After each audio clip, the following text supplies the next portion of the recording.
Hello বউ, কেমন আছো? আমি তো খুব ভালো আছি মোকলেস, তুমি কি করো? 5 স্টার হোটেলের মালিক হয়ে কি যে বিপদে পড়ছি।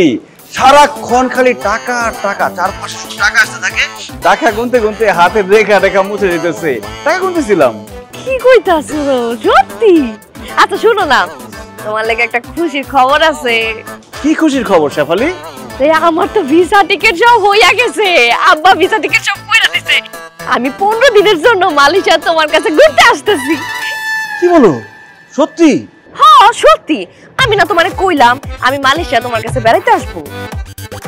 পরশুদিন আমার ফ্লাইট, পরশুদিন আমি মালয়েশিয়া আসতেছি, তোমার সাথে দেখা হইতাছে। হায় হায়, কি বলতেছো তুমি এসব? আমি তো ভাবছি তুমি দুষ্টামি করে আমাকে বলতেছো যে তুমি মালয়েশিয়া আসবা। তুমি নাকি সত্যি সত্যি আসতেছো? এই তুমি মালয়েশিয়া আসবা কেন পাগল? কেন আসবো মানে? তুমি জানো না আমি তোমার কত ভালোবাসি। তুমি নাকি 5 বছর পর দেশে আসবা, এর আগে আসতেই পারবা না। আমি তো তোমার এতদিন না দেখে একদিনই থাকতে পারুম না, আর এই জন্য আমি 15 দিনের জন্য তোমার কাছে বেড়াইতে আসতেছি। তোমার 5 স্টার হোটেলে থাকবো, ঘুমাবো, খাবো, ইস কত জায়গায় ঘুরতে যাবো, আমার যে কি মজা লাগতেছে।